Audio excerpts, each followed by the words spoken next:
పరిశుద్ధుడా, ప్రేమ కలిగిన మా ప్రియ పరలోకపు తండ్రి, మీకే వందనాలు, స్తోత్రాలు. ఈ రాత్రికాల సమయంలో మరి ఒక్కసారి మీ యొక్క పాద సన్నిధిలో ఈ విధంగా ప్రార్థించడానికి మీరు ఇచ్చిన అవకాశం బట్టి వందనాలు.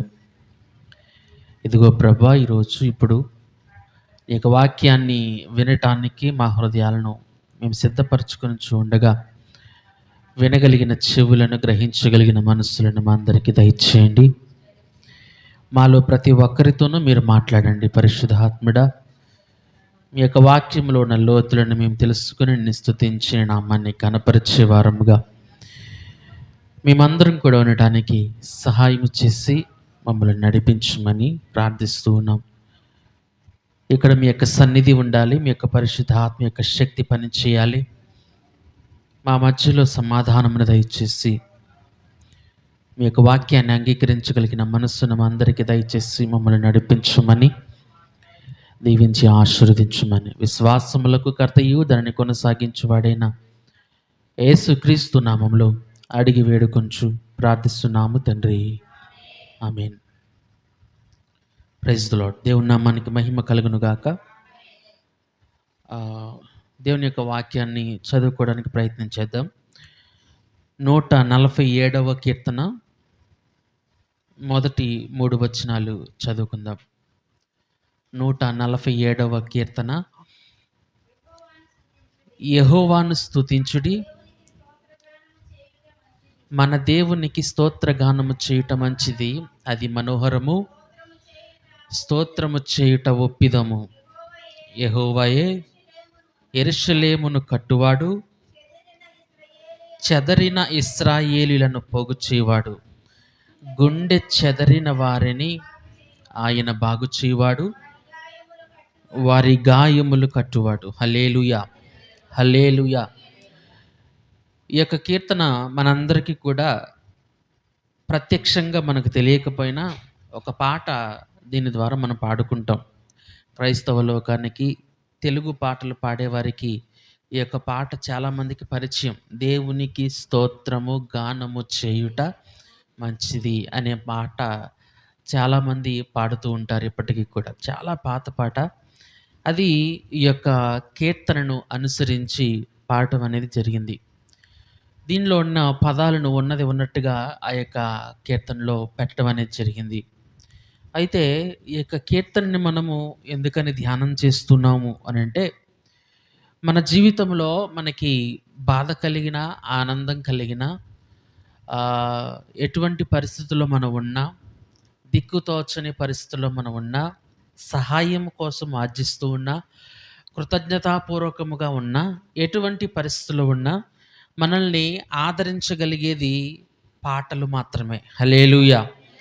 మనము మాటలు వినటానికి ఎక్కువగా ఇష్టపడడం కానీ పాటలు వినటానికి మనం ఎక్కువగా ఇష్టపడుతూ ఉంటాం. చూడండి, మనం పనికి వెళ్ళే సమయంలో పూర్వకాలంలో ఎక్కువగా పాటలు పాడుతూ ఉండేవారు.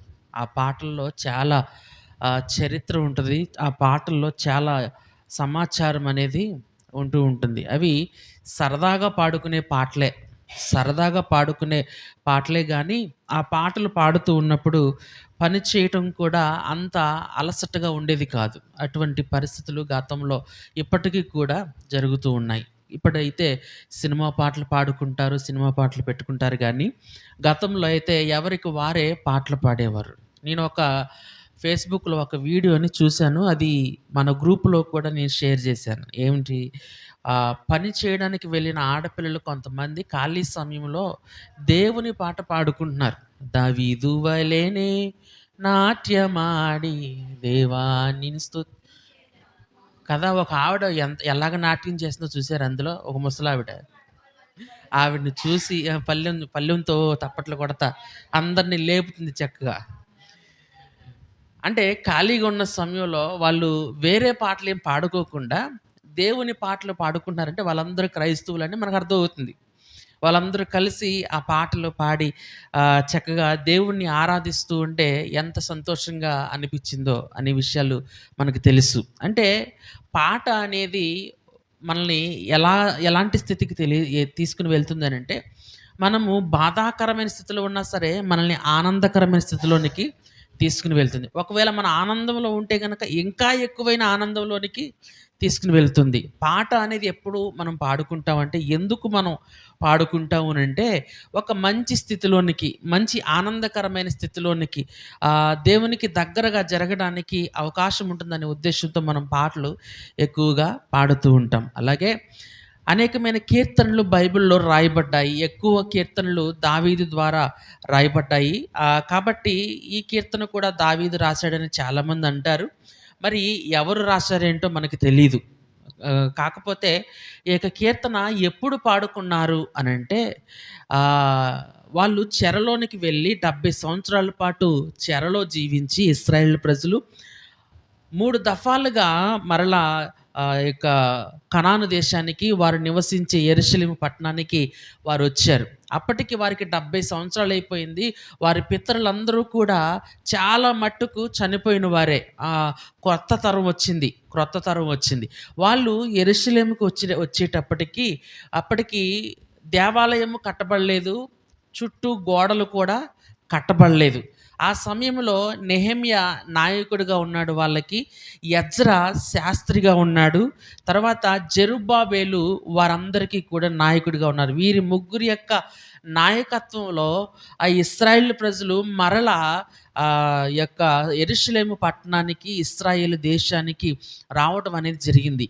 అలాగా వారు ఇశ్రాయేలు దేశానికి మరలా వచ్చినప్పుడు, నేను చెప్పాను కదా, పితరులందరూ కూడా చాలా మటుకు చనిపోయారు. కొంతమంది మాత్రమే జీవిస్తున్నారు. క్రొత్త తరం వచ్చింది. ఆ క్రొత్త తరం వచ్చిన వారికి హెబ్రీ భాష రాదు. హల్లెలూయా! హెబ్రీ భాష రాదు వాళ్ళకి. అయితే ఆ హెబ్రీ భాషలో ఉన్న పాటలను వాళ్ళు ఇలాగ పాడుకుంటూ ఉన్నప్పుడు 12 భాషలు మాట్లాడే వాళ్ళున్నారు. ఒకతను పాడుతూ ఉంటే ఆ పాటలను 12 భాషల్లో తర్జుమా చేశారు. హల్లెలూయా!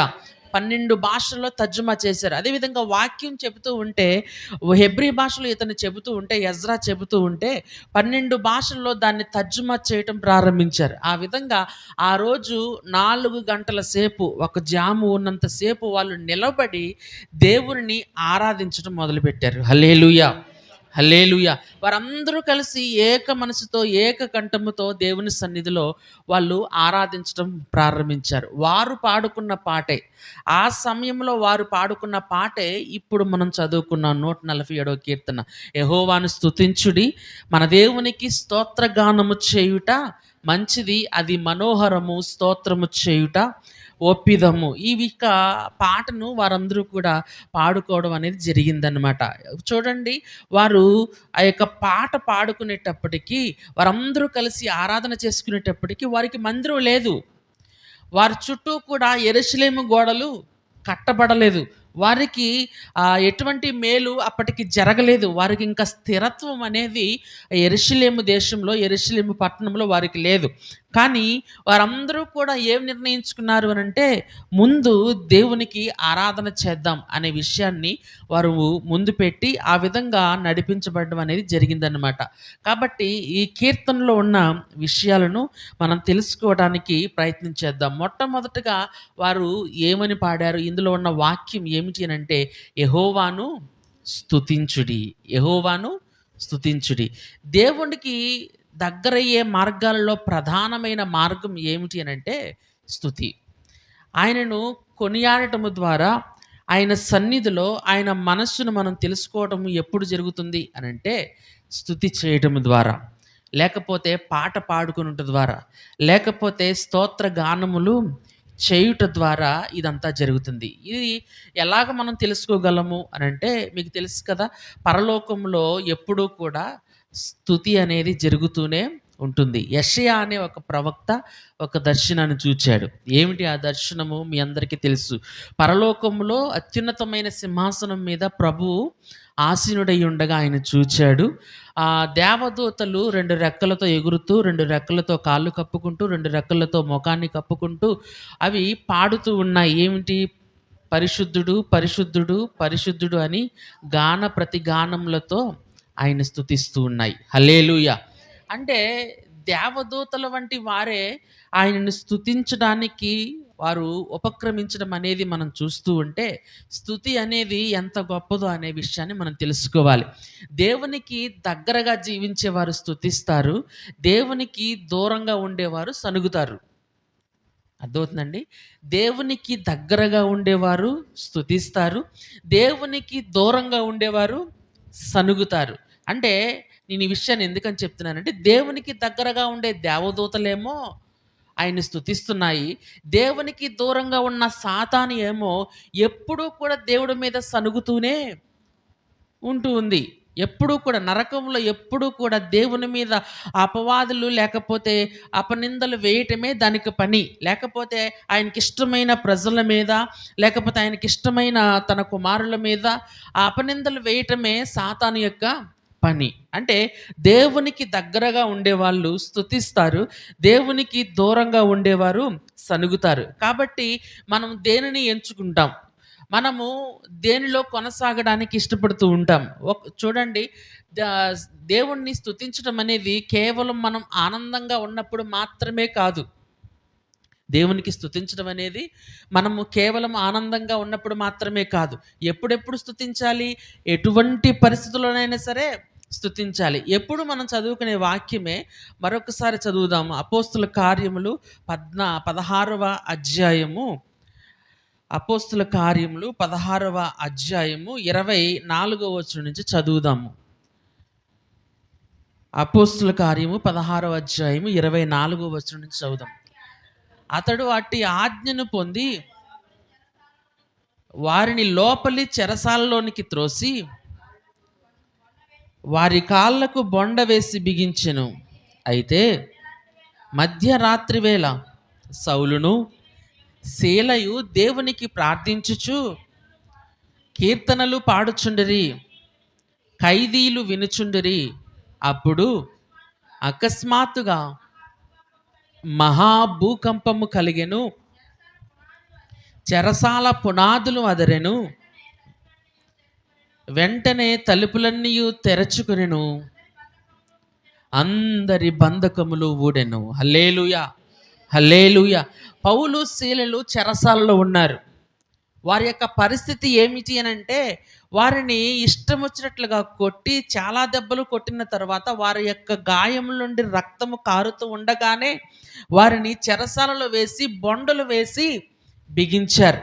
అలా బిగించిన వెంటనే వాళ్ళు మధ్యరాత్రి వేళ ఏం చేశారు అని అంటే, దేవునికి ప్రార్థించుచు కీర్తనలు పాడుచు ఉన్నారంట. హల్లెలూయా, హల్లెలూయా. ఒక పక్కన పౌలు, ఒక పక్కన శీల ఇద్దరు కూడా కలిసి వారి చేతిలో ఉన్న సంఖ్యలనే కంజరలుగా ఉపయోగించుకుని వారు దేవునికి స్తుతిగానము చేయటము ప్రారంభించారు. అప్పుడు ఖైదీలందరూ కూడా వింటూ ఉన్నారు. అప్పుడు ఏం జరిగింది?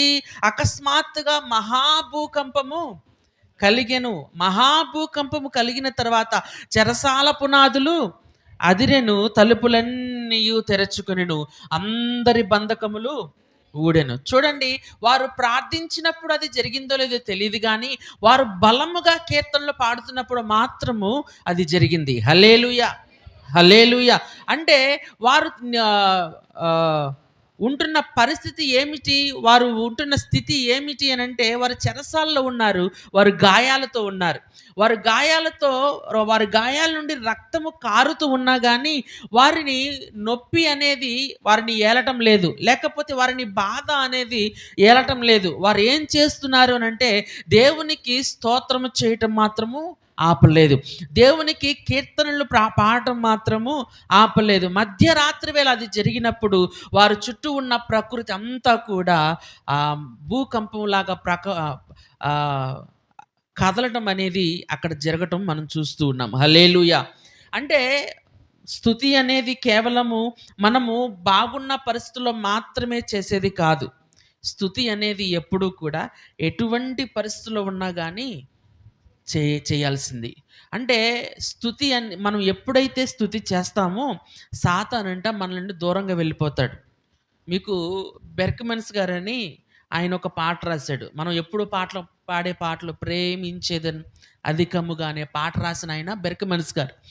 ఆయన ఇంకొక పాట రాశాడు, చాలా పాటలు రాశాడు. అందులో ఒక పాట ఏంటంటే, స్తుతించిన సాతాన్ పారిపోతాడు, స్తుతించిన సాతాను పారిపోతాడు, కునికితే తిరిగి వస్తాడు. అర్థమవుతుందా? స్తుతిస్తే సాతాను పారిపోతాడు, కునికితే తిరిగి వస్తాడు. మనము స్తుతించినప్పుడు సాతానుడు మనకు దూరంగా వెళ్ళిపోతాడు. మనం ఎప్పుడైతే కునుకుతామో, మనం ఎప్పుడైతే నిద్రపోతామో, అప్పుడు సాతానుడు మరలా మన దగ్గరికి తిరిగి వస్తాడు. అందుకనే స్తుతించడం మానవద్దంటాడు ఆయన. హల్లెలూయా! హల్లెలూయా! స్తుతించే వ్యక్తి గొప్ప గొప్ప కార్యాలు చేయటం బైబిల్ గ్రంథంలో మనం చూస్తూ ఉంటాం. స్తుతించే వ్యక్తి అంచెలంచెలుగా ఎదగడం అనేది బైబిల్ గ్రంథంలో మనం చూస్తాం. అంతెందుకు మన యొక్క దావీదును మనం గమనించినట్లయితే గొర్రెల కాపరిగా ఉన్నప్పుడు ఆయన సితారా పట్టుకుని దేవుణ్ణి స్తుతించడం మొదలుపెట్టాడు. సితారా పట్టుకుని దేవుని స్తుతించడం మొదలుపెట్టాడు. కీర్తనలు రాయటం మొదలుపెట్టాడు. తన దేవుని యందు విశ్వాసంతో ఆయన్ని స్తుతిస్తూ ఉంటే అంచెలంచెలుగా ఆయన్ని దేవుడు ఎక్కడికి వరకు తీసుకువెళ్ళాడు అనంటే ఇశ్రాయేలు చక్రవర్తి దాకా తీసుకుని వెళ్ళాడు. అదే అనేక మంది రాజులతో యుద్ధము చేసి వారినందరినీ కూడా జయించటానికి దేవుడు అతనికి శక్తినిచ్చాడు. హల్లెలూయా! హల్లెలూయా! చూడండి, ఆత్మీయతలో ఎదిగే వ్యక్తి చేసే మొట్టమొదటి యొక్క క్రియ ఏమిటి అనంటే స్తుతి.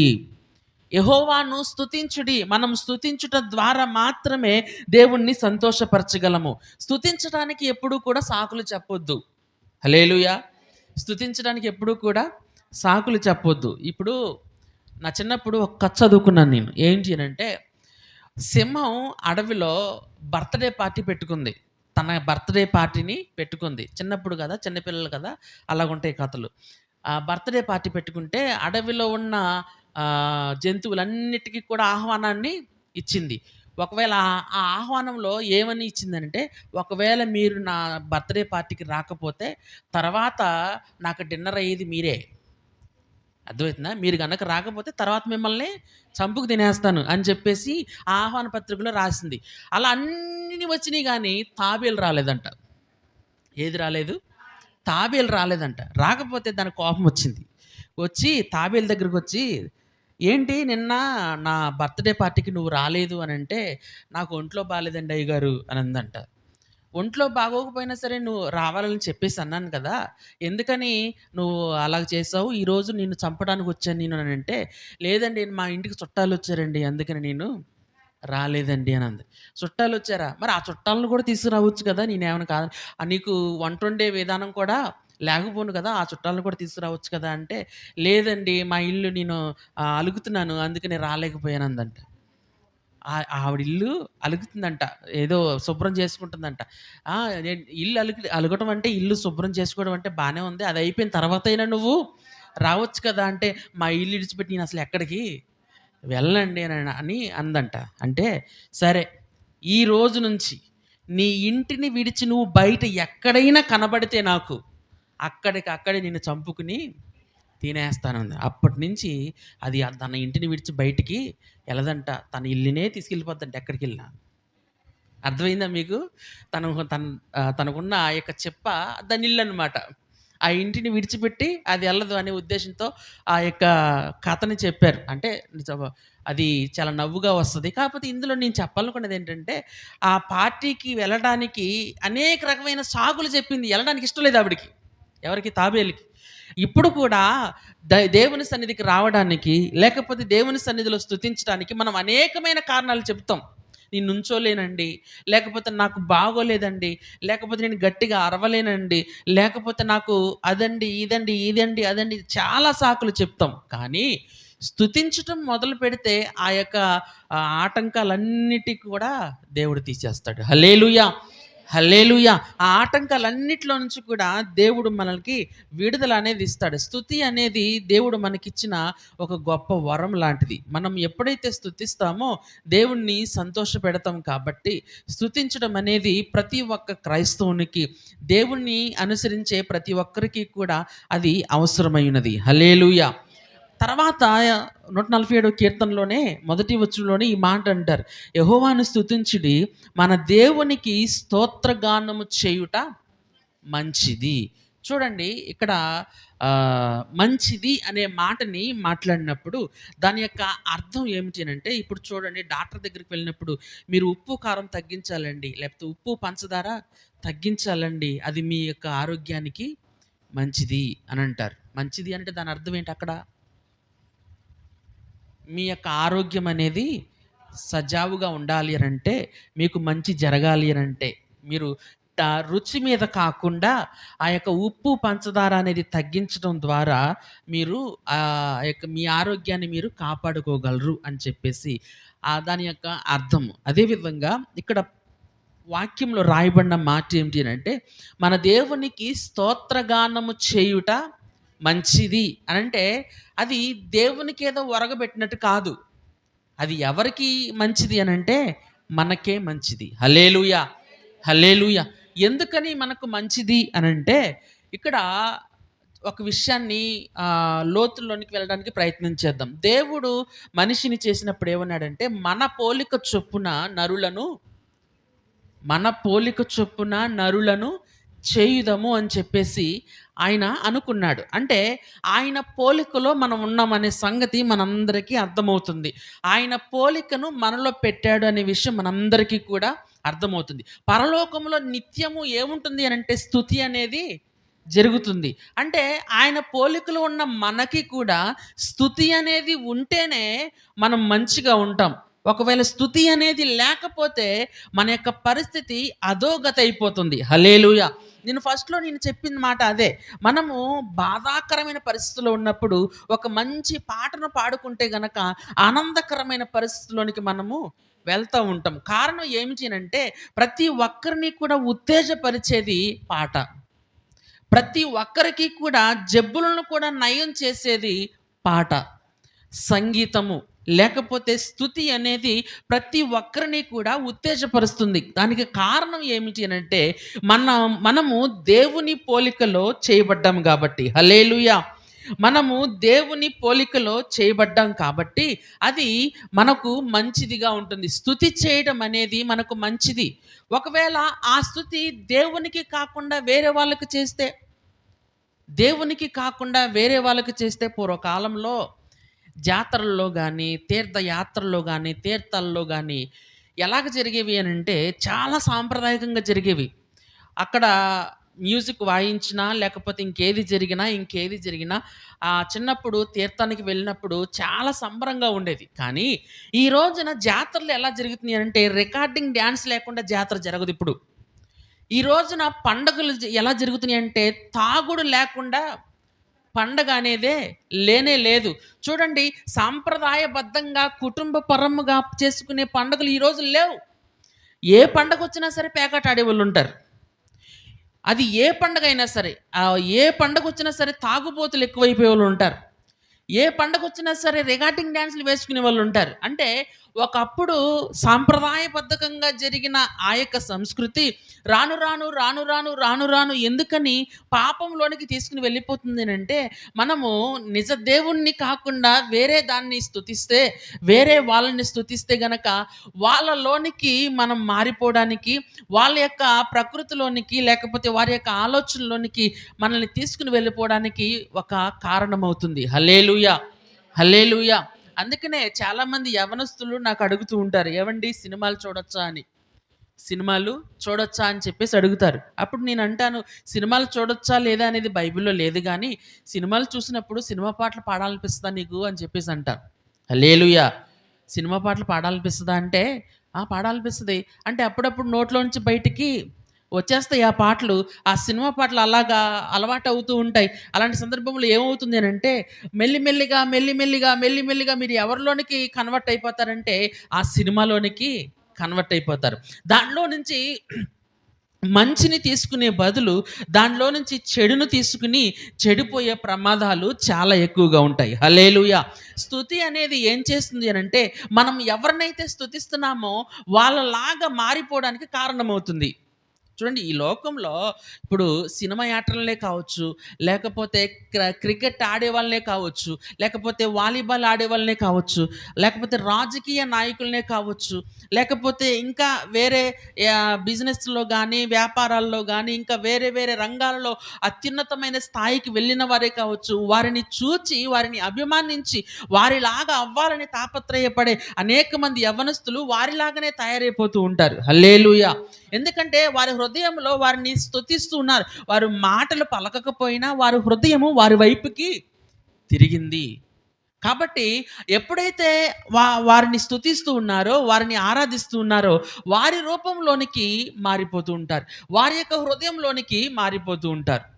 ఇది బయట వాళ్ళు చేస్తారు గాబట్టి దాని గురించి మనం చర్చించుకోవాల్సిన అవసరం లేదు. కానీ క్రైస్తవులో ఉన్న మనము, క్రీస్తు వద్దకొచ్చిన మనము ఎవరిని స్తుతిస్తున్నాం? దేనిని మనం స్తుతిస్తున్నాం? దేనికోసం మనం ఆరాటపడుతున్నాం? చూడండి, చాలా రోజుల క్రితం నేను మీతో ఒక ఉదాహరణ చెప్పాను. ఏంటి అనంటే, ఒక ఆయన ఒక దర్శనాన్ని చూచాడు పాస్టర్ గారు. వారి యొక్క చర్చ్‌లో క్వైర్ టీమ్ నడుస్తూ ఉంది. క్వైర్ అంటే పాటలు పాడేవాళ్ళు. చాలామంది ఉంటారు క్వైర్‌లో. ఇంచుమించు ఒక 30, 40 మంది వరుసన నిలబడి ఒకే డ్రెస్ వేసుకొని పాటలు పాడుతూ ఉంటారు. దాన్ని క్వైర్ టీమ్ అంటారు. అయితే ఆయన ఒక దర్శనం చూచాడు. వాళ్ళ చర్చ్‌లో క్వైర్ టీమ్ పాడుతూ ఉంటే ఈయన పరలోకం వెళ్ళొచ్చాడు. పరలోకం వెళ్ళి వచ్చాడు. పరలోకం వెళ్ళి ఆయన చర్చిలో పాడుతున్న క్వైర్ టీము నుంచి ఆ పాటలు వింటూ ఉంటే ఇద్దరి వాయిసే వినపడుతుందంట పరలోకానికి. ఎంతమంది వాయిసు? ఇద్దరు వాయిస్. అక్కడున్న వాళ్ళు ఎంతమంది అనంటే 300 మంది ఉన్నారు. పాటలు పాడేవాళ్ళు 300 మంది ఉన్నారు. కానీ ఇద్దరు వాయిస్ మాత్రమే పైకి వినపడుతుంటే ఈ దేవదూతతో ఈయన మాట్లాడుతున్నాడు. ఏవండి, ఇద్దరు వాయిస్ వినపడుతుంది. చూడండి, ఏదైనా తేడా వచ్చిందేమో, ఏదైనా ఇక్కడికి వినపడకుండా ఏదైనా మధ్యలో ఏదైనా తేడా వచ్చిందేమో అంటే, లేదు నాన్న, అక్కడ ఇద్దరు మాత్రమే ఆత్మతో సత్యముతో దేవునిని ఆరాధిస్తున్నారు. మిగతా వారందరూ కూడా నాటకాలు ఆడుతున్నారు. హల్లెలూయా! హల్లెలూయా! నేనెందుకని ఈ యొక్క ఉదాహరణ చెప్పానంటే, ఇప్పుడు దేవుని సన్నిధికి వస్తున్న మనము మనస్ఫూర్తిగా దేవుని సన్నిధిలో పాట పాడినప్పుడు దానికి మంచి స్వరం అవసరం లేదు. దానికి మంచి వాయిద్యాలు వాయించే వాళ్ళు అవసరం లేదు. దానికి మంచిగా నడిపించే వాళ్ళు అవసరం లేదు. మనం మనస్ఫూర్తిగా ఎప్పుడైతే పాడతామో మన యొక్క స్వరం ఎక్కడ వినబడుతుంది అనంటే పరలోకంలో వినబడుతుంది. హల్లెలూయా! హల్లెలూయా! నేను మా స్థానిక గ్రామంలో పరిచర్య చేసేటప్పుడు, పాస్టర్ గారి కింద పరిచర్య చేసేటప్పుడు పాటలు ముందుగా నేను వెళ్ళి పాటలు పాడేవాడిని. కారణం ఏంటంటే అప్పటికే చాలామంది వచ్చేవాళ్ళు. ఒక 10 మంది, 15 మంది దాకా వచ్చేసేవారు. నాకంటే ముందే వెళ్ళిపోయేవాళ్ళు. పాటలు పాడడానికి వస్తారు వాళ్ళందరూ. ముందు నేను వెళ్ళి ప్రార్థన చేసుకుని పాట పాడటానికి వాళ్ళు ఎవరికైనా సరే పిలిస్తే 4, 5 వారాలు జరిగింది ఈ విషయం. పాటలు పాడడానికి ఎవరైనా పిలిస్తే వాళ్ళొచ్చి వాళ్ళకిష్టం వచ్చిన పాట పాడేసేవారు. ఫస్ట్ పాట ఎప్పుడైనా సరే స్తుతి పాట పాడాలి. ఏ పరిస్థితుల్లోనైనా సరే ఫస్ట్ పాట ఎప్పుడైనా సరే స్తుతి పాట పాడాలి. అది ఏ పాట అయినా సరే, పాత పాట అయినా సరే, కొత్త పాట అయినా సరే, ఏ పాట అయినా సరే ఆయా సందర్భాల్లో పాడే పాటలుంటాయి.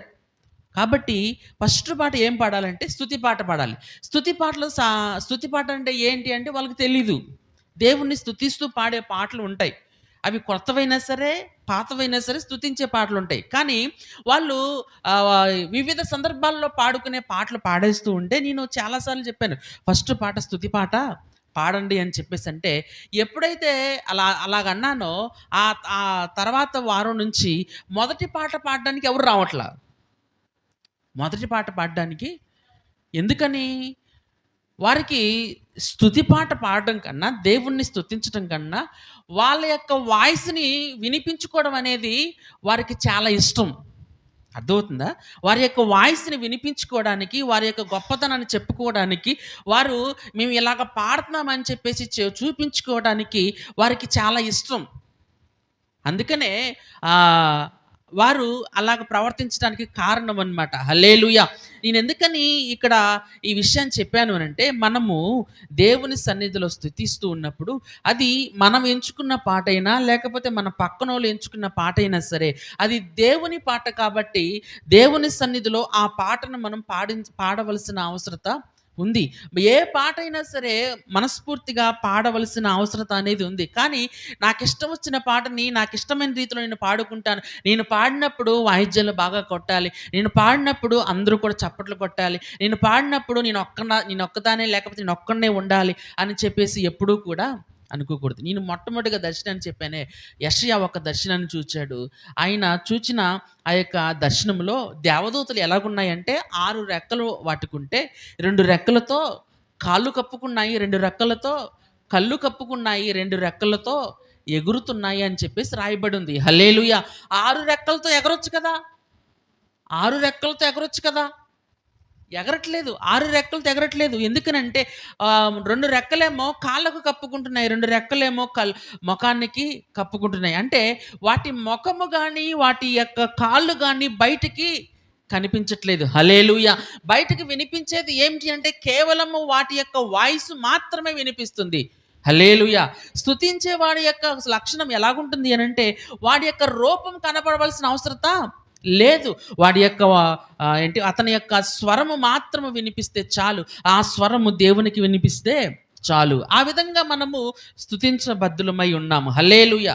అంటే మన దేవునికి స్తోత్రము చేయటం మంచిది. అది మన దేవునికి చేస్తేనే మంచిది.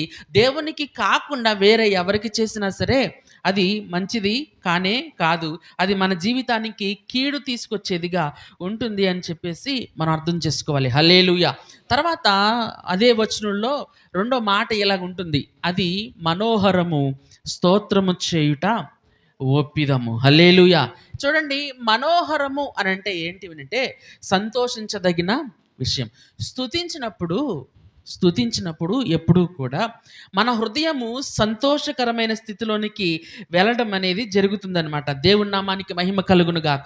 మన యొక్క స్థితి అనేది మారుతూ ఉంటుంది. ఒకసారి 2వ సమూయేలు గ్రంథము 6వ అధ్యాయము 13, 14 వచనాలు చదువుదాం. 2వ సమూయేలు గ్రంథము 6వ అధ్యాయము 13, 14 వచనాలు. ఎట్లనగా యెహోవా మందసము మోయువారు ఆరేసి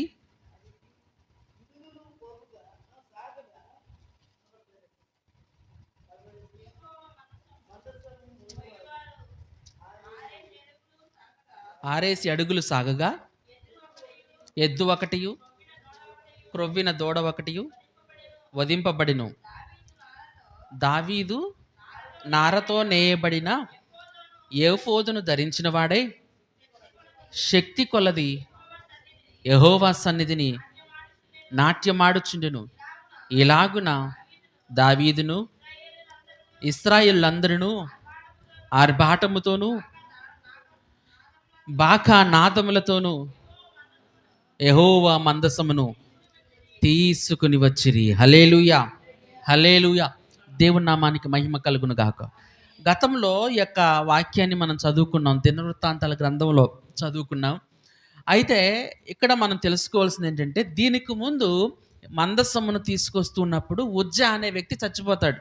ఆ మందసాన్ని పట్టుకుంటున్నప్పుడు ఉజ్జా అనే వ్యక్తి చచ్చిపోతాడు. అప్పుడు దావీదు మందసాన్ని తీసుకురావడానికి భయపడి ఆయన ఏం చేశాడంటే ఓబేదెదోము ఇంట్లో ఉంచేస్తాడు. ఓబేదెదోము ఇంట్లో 3 నెలలు ఉన్నప్పుడు ఆ మందసము ద్వారా ఓబేదెదోము ఇంటి వారందరూ కూడా ఆశీర్వదించబడతారు. అతని సొత్తంతటిని కూడా దేవుడు ఆశీర్వదిస్తాడు.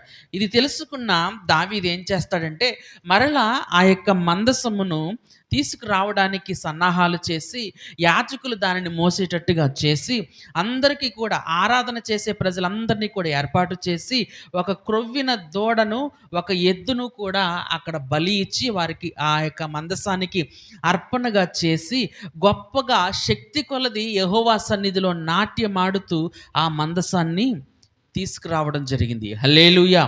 హల్లెలూయా! ఈ సందర్భంలోనే ఆయన ఆ యొక్క మందసాన్ని తీసుకుని వస్తున్నప్పుడు తను నాట్యం ఆడుతూ ఉంటే తన ఒంటి మీద ఉన్న ఏఫోదు వస్త్రము ఒకసారి జారిపోయి కింద పడిపోతుంది. తను వస్త్రహీనుడిగా ఉండటం చూచి, అర్ధనగ్నంగా ఉండటం చూచి తన యొక్క భార్య తనని అపహసించడం మొదలుపెట్టింది. తను స్తుతిస్తూ ఉన్నప్పుడు అతని యొక్క వస్త్రము కింద పడిపోయినప్పుడు అది చూచిన తన యొక్క భార్య మీకాలు ఏం చేస్తుందంటే తనని తన మనసులో హీనపరచడం జరిగింది. అలాగ జరగటం వలన తన యొక్క గర్భము అప్పుడు మూసివేయబడింది. హల్లెలూయా!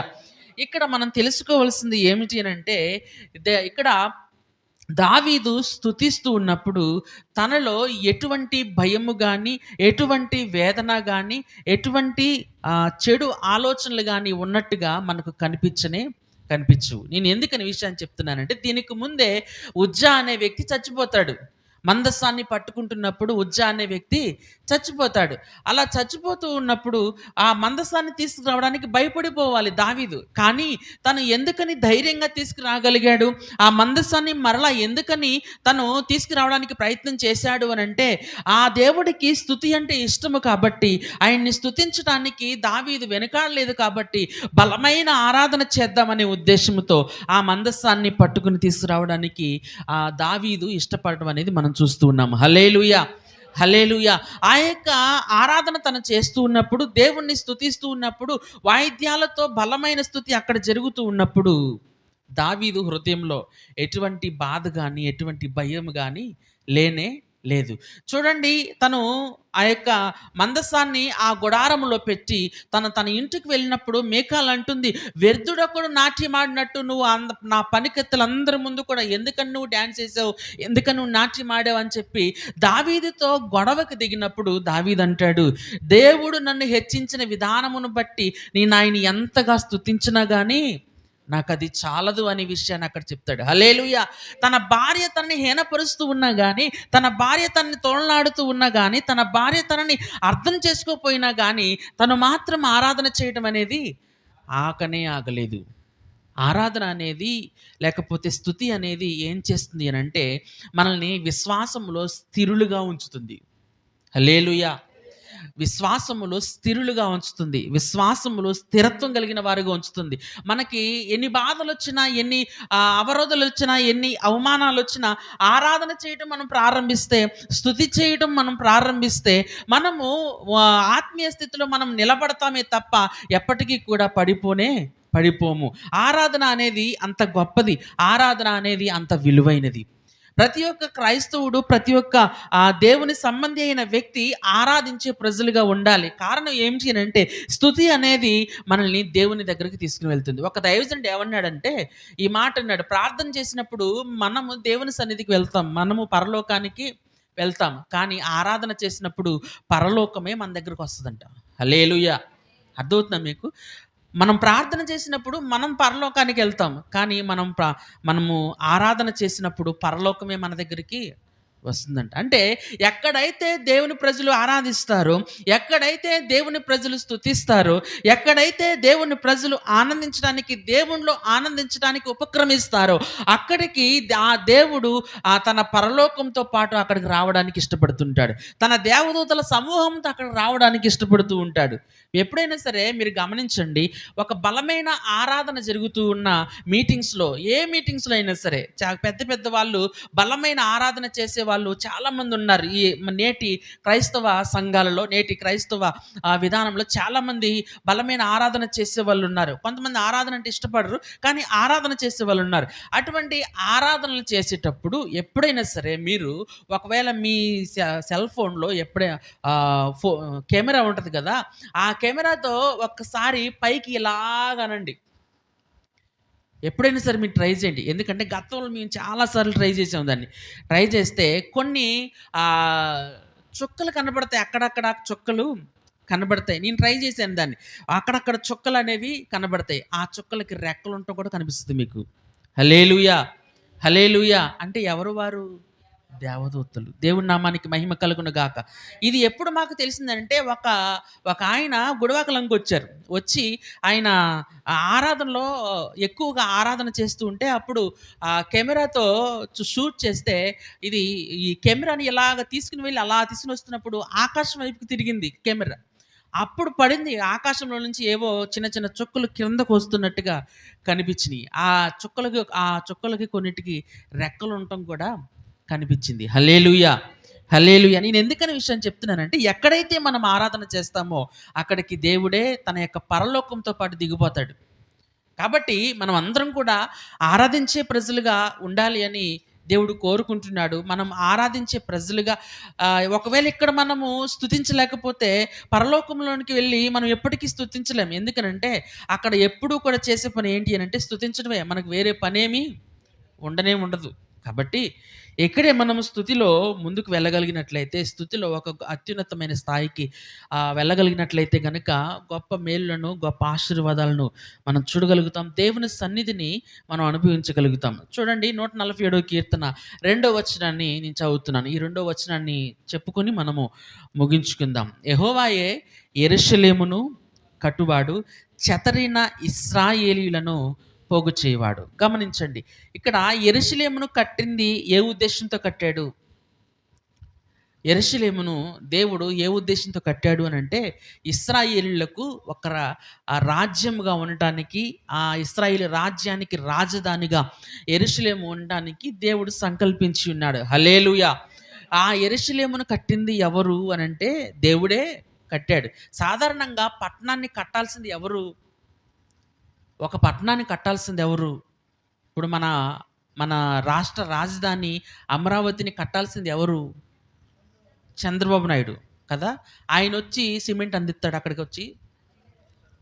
దానికి కావాల్సిన ప్రణాళికలనేవి ఆయన చేస్తాడు కదా!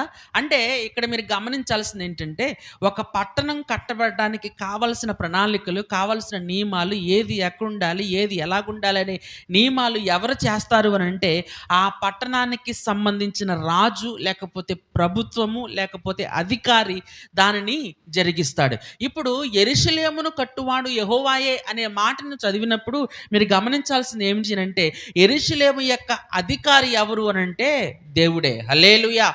హల్లెలూయా! యెరూషలేమును యొక్క అధికారి ఎవరు అనంటే దేవుడే. దేవుడే స్వయంగా ఆ యెరూషలేమును కట్టువాడు. ఒక పట్టణాన్ని కట్టడానికి ఆయన సంకల్పించి ఉన్నాడు అనంటే, ఆ పట్టణం మీద ఆయన ఎంతగా ప్రణాళికలు వేసుకుని ఉన్నాడో మీరు అర్థం చేసుకోవాలి. ఆ పట్టణం పట్ల దేవుడు ఎంతగా ప్రణాళికలు కలిగి ఉన్నాడు అనేది మనం అర్థం చేసుకోవాలి. అందుకనే ఇదే కీర్తనల్లో ఒక మాట ఉంటుంది, యెరూషలేమును గూర్చి ప్రార్థించువారు నిత్యము వర్ధిల్లుదురు అనే మాట కూడా రాయబడి ఉంటుంది. అంటే యెరూషలేము అనేది దేవుని యొక్క పట్టణముగా ఇప్పటికీ కూడా పిలువబడుతుంది. అయితే అందులో ఎవరు ఉండాలి అనంటే ఇశ్రాయేల్ ప్రజలు ఉండటానికి దేవుడు సంకల్పించి ఉన్నాడు. కానీ పలు సందర్భాలలో ఇశ్రాయేల్ అందరూ కూడా చెదరిపోవడం అనేది జరిగింది. కారణం ఏమిటి అంటే, వారు చేసిన పాపమును బట్టి దేవుడు వారిని శ్రమకు అప్పగించాడు. కొన్ని సందర్భాల్లో చెరసాలకు అప్పగించాడు, కొన్ని సందర్భాల్లో తెగులుకు అప్పగించాడు, కొన్ని సందర్భాల్లో కరువుకి అప్పగించాడు. కానీ అలా అప్పగించిన ఆ దేవుడే వారందరినీ కూడా పోగు చేసేవాడు. దేవుడి నామానికి మహిమ కలుగును గాక. ఇక్కడ మనం తెలుసుకోవాల్సిన విషయం ఏమిటి అంటే, మనము ఈరోజు ఇక్కడ ఉన్నాము అనంటే, నేను ఇక్కడ ఉన్నాను అనంటే, మీరు ఇక్కడ ఉన్నాను అనంటే, ఎవరూ కూడా మనకు మనముగా రాలేదు. హల్లెలూయా! మనకు మనముగా రాలేదు. ఇక్కడకు మనల్ని తీసుకొచ్చింది ఎవరు అనంటే దేవుడే. ఇక్కడికి దేవుడు మనల్ని ఇక్కడికి వచ్చి కూర్చోబెట్టింది ఎవరు అనంటే దేవుడే. కారణం ఏమిటి అంటే, ఆయనకు ఒక ప్రణాళిక ఉంది, ఆయనకు ఒక సంకల్పం ఉంది, ఆయన ఒక ఆలోచన కలిగి ఉన్నాడు.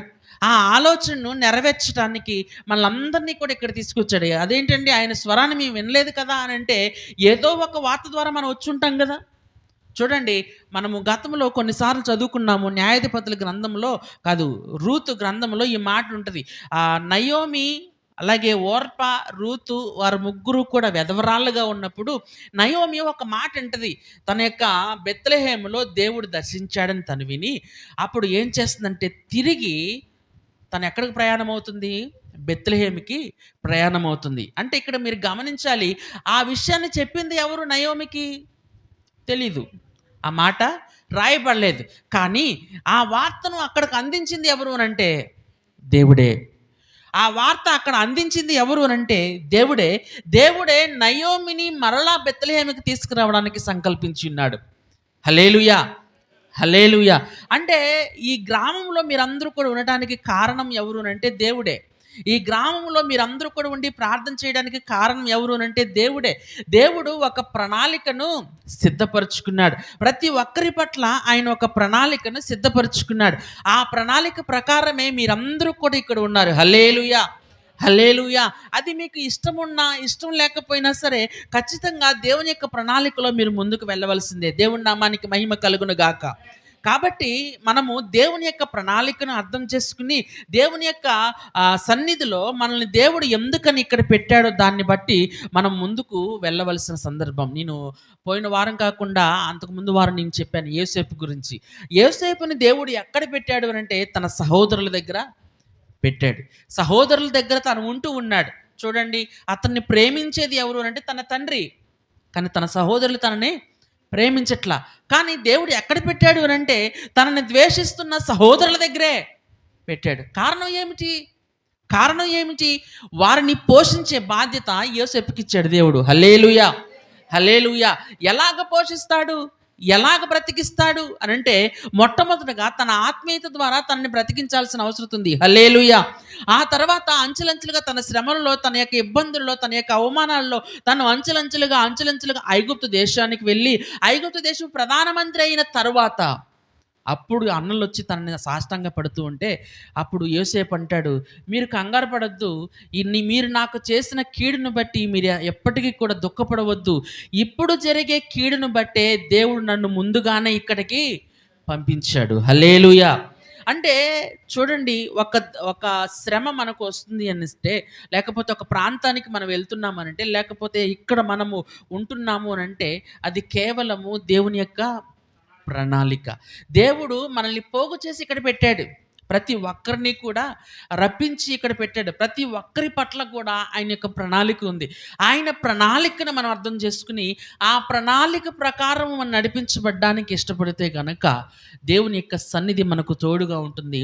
గొప్ప గొప్ప ఆశ్చర్య కార్యాలు మనం అందరం కూడా చూస్తాం. అటు వారిగా మనందరూ కూడా ఉండాలని కోరుకుంటూ ఇటు యొక్క వాక్యం చేత మనందరూ కూడా దీవింపబడదుము గాక.